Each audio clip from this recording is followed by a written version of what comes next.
These are some of the items that you need to make salt dough cookies with. 2 cups of flour, 1 cup of salt, and 3/4 of a cup of water, plus a little bit more. Combine all ingredients together in a bowl. Next, flour the surface.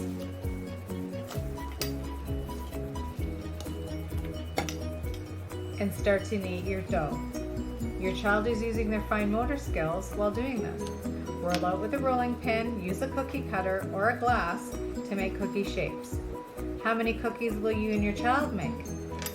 You can also use the leftover dough to make little chocolate chips on the top. Put on a cookie sheet, preheat oven at 350, and bake for about 15 minutes. After you let them air dry, for about 5 to 6 days, you can paint your cookies to look like your favorite cookies. What color will your chocolate chip cookies be? Your child is making observations about things that they see.